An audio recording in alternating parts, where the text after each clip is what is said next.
देश अभी कोरोना के सबसे बड़े संकट के दौर से गुजर रहा है।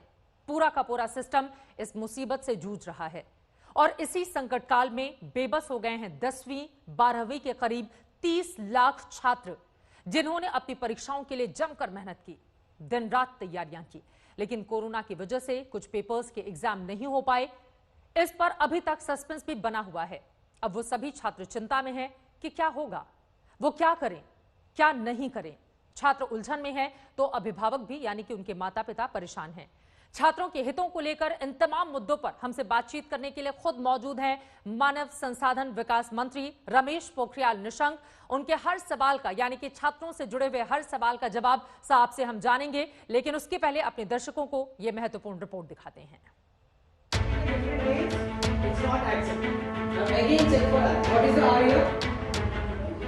कोरोना का संक्रमण काल नहीं होता तो छात्र अभी रिजल्ट का जश्न मना रहे होते। कोई आगे की पढ़ाई की रणनीति बनाता तो कोई अपने भविष्य को संवारने में शिद्दत से जुट चुका होता।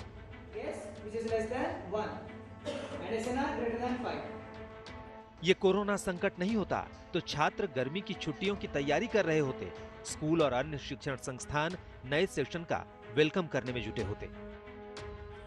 मई महीने की शुरुआत हो चुकी है। पिछले साल 2 मई को 12वीं के रिजल्ट आए थे और उसके 4 दिन बाद यानी 6 मई 2019 को 10वीं के रिजल्ट भी आ गए थे। लेकिन इस साल कोरोना ने सब कुछ रोक दिया है।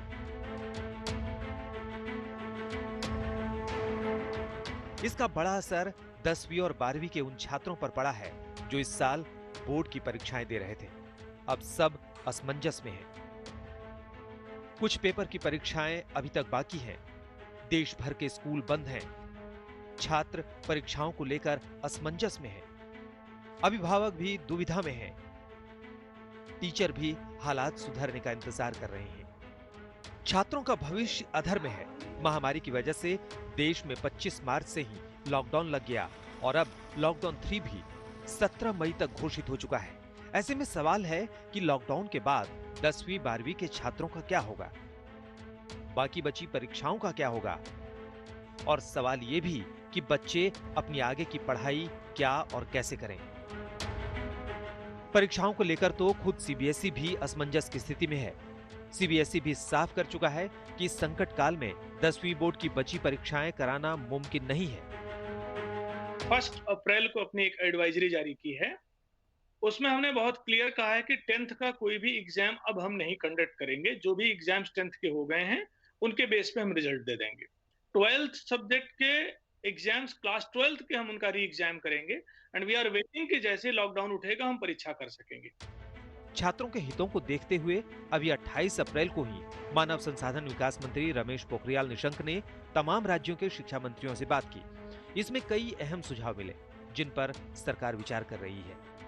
बहुत अच्छे सुझाव भी आए हैं और विशेष करके ऑनलाइन शिक्षा को कितना सुदृढ़ कर पाएंगे और अंतिम छात्र तक कैसे करके वो ऑनलाइन शिक्षा हमारी जा सकती है, उनकी क्या कठिनाइयां हैं और कितना पाठ्यक्रम उनके पास तैयार है और किस तरीके से वो कर रहे हैं।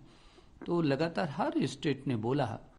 वीडियो कॉन्फ्रेंसिंग में मानव संसाधन मंत्री को कई सुझाव मिले। दिल्ली के डिप्टी सीएम मनीष सिसोदिया ने भी कई अहम सुझाव दिए थे। उन्होंने कहा था कि 10वीं और 12वीं के छात्रों को इंटरनल परीक्षा के नंबरों के आधार पर बिना परीक्षा लिए ही पास कर देना चाहिए।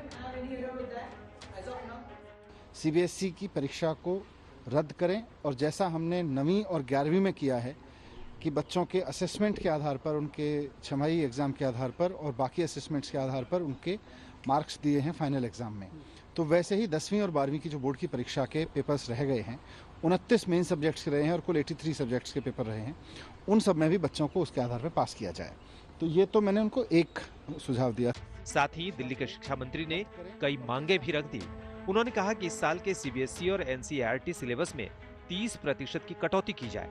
अगले साल के CBSE board exam, IIT JEE और नीट यूनिवर्सिटी भी उसी हिसाब से हो। जानकारी के मुताबिक 83 पेपर की परीक्षाएं नहीं हो पाई थी, लेकिन अब तैयारी है कि जो मुख्य रूप से 29 पेपर थे उन्हीं की परीक्षाएं ली जाएं। हालांकि इस पर औपचारिक फैसला अभी बाकी है। मंजीत नेगी के साथ आज तक ब्यूरो।